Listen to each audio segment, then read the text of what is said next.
The last minute changes involving a review of Billy and Mandy was on its film The Wrath of the Spider Queen, considering that I have been thinking about reviewing that movie for about a few years or more. But since I watched Jacked Up Halloween, it got me invested to the point that I forgot that one of my most favorite antagonists from Billy and Mandy is Jack. Which, in all honesty, I had good positives involving Billy and Mandy, but they're really insignificant, and Jack is one of them since I enjoyed his character, especially beating him up in the Billy and Mandy video game. But before we get into his character, we need to talk about the plot. Gwen, Billy, and Mandy go trick-or-treating in Halloween, and after getting a box of candy from a lady who claims that she doesn't have candy, only that she is lying with candy that she has behind closed doors, Gwen tells the story about Jack-o'-lantern. In the old days, and I do mean old days that there's no technology, Jack pulled a lot of pranks on everyone in Ennsville, to the point that the town of Ennsville wants revenge on Jack by cutting his head. When in actuality, the knight sliced his back, not completely, but give him a slice, which only gave Grim the advantage of giving Jack eternal life, since that he made a deal with him, but then it also leads to him actually cutting off Jack's head, which leads to Jack getting a pumpkin for a head, and over the years he spent his life in the house that was untouched when Ennsville involved. Billy heads straight up to Jack-o'-lantern's house, who Jack-o'-lantern is still pulling pranks on people. And then he learned that Billy has Grimm's scythe, which for some reason it's wooden and brown instead of the gray scythe that Grimm had throughout the series, but I guess maybe it's during Halloween that he doesn't want Billy to have his scythe at its full potential. Maybe this is a different scythe, I don't know. With the scythe in Jack-o'-lantern's possession, he is taking over Ennsville with revenge, and all of his friends are pumpkins, and he's planning to use the scythe to chop off Grimm's head. Granted, I'm not sure how that's going to work considering that Grimm's body has been fallen out multiple times, or maybe it's the scythe that can instantly permanent Grimm's situation without having a body, but I honestly don't know much about the logic in the show when it doesn't take itself seriously at times. The subplot of this episode is Owen wearing different costumes that aren't scary, and Mandy tells Ellen to wear a scary costume for Halloween. And to be perfectly real with you, I didn't find this subplot funny, but considering that this leads to the main plot having a resolution when it comes to the antagonist's demise, there's always something going on behind the main plot that sometimes I just don't like, mainly Owen's crush towards Mandy, but at the same time, it kind of makes the logic in the show when it comes to these characters being really over the top and really stupid, somewhat walking out at the end. It's really it's saying something that these Halloween episodes have more meaning to the characters, since that I didn't bother watching the other regular episodes from this show. You see, I think that one of the reasons onto why I think about reviewing the Wrath of Spider Queen movie over this is because there was a lot going on in that movie, while in this, even if it's Halloween related, since it's a Halloween episode at the end of the day, I really didn't have in mind on talking about this episode, considering that I'm not a fan of Billy and Mandy. But considering that one of the antagonists, Jack, got me invested a little bit, considering I actually enjoyed him from this episode during my childhood, it actually shows onto why this is the only episode we're ever going to see Jack-o'-lantern himself. And considering that the majority of cartoons only gets one Halloween episode and not another afterwards,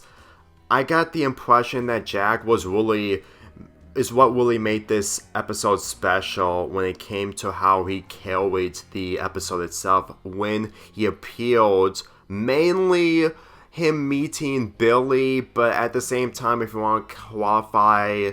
Grimm's story involving around him, be my guest. But we never get to see his true intentions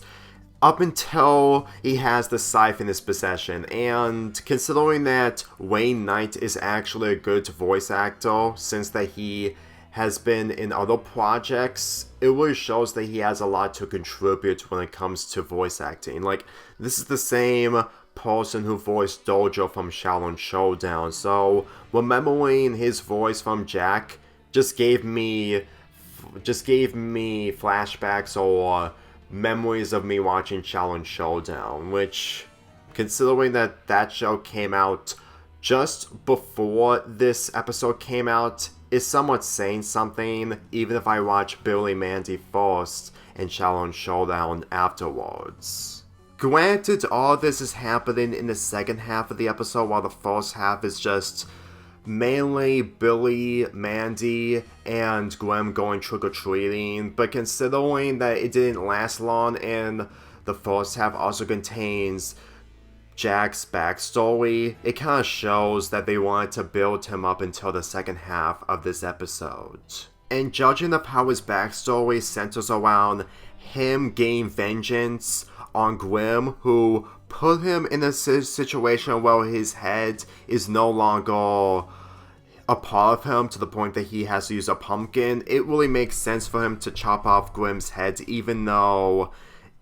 maybe it's either the scythe's power that causes Grimm's head to be cut off permanently, but at the same time, I just don't understand it. Then again, Jack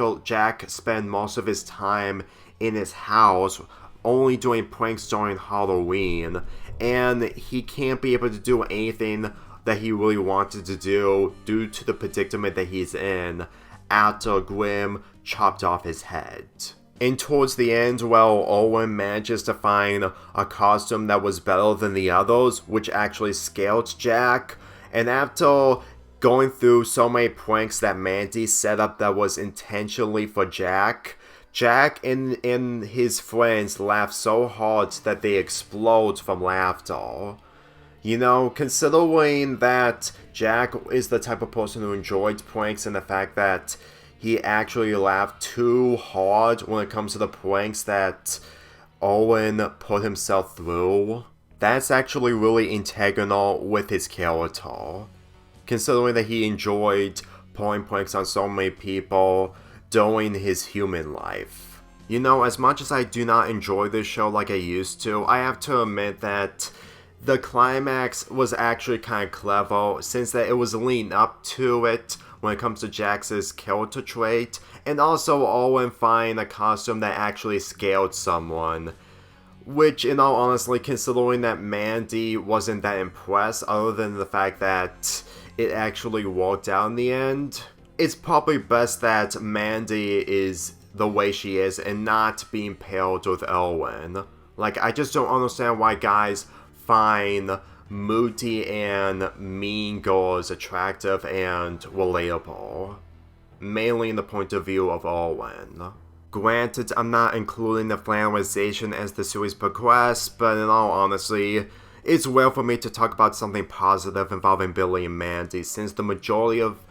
videos I made centering around the show were always negative. I really liked this episode, and since that I rewatched this episode, it got slightly better than I thought. And even though that me reviewing the Wrath of the Spider Queen movie would have been a different alternative, but at the same time, I don't think it would have been a better choice, considering that I've remembered Jack from this episode the most. And when it comes to the Spider Queen movie, possibly next year, but at the same time, I don't know. I'm not gonna do the same schedule like I did this year, but there's a chance I might talk about the Spider Queen movie next year. Though granted, there's Underfist Halloween Bash, which is a spin-off of Billy and Mandy, which is also a movie, but I have little desire on watching that nor forming a review of my own of it. So, possibly next year, it's gonna be Wrath of the Spider Queen for real. Maybe. I'm giving Jacked Up Halloween an 8 out of 10.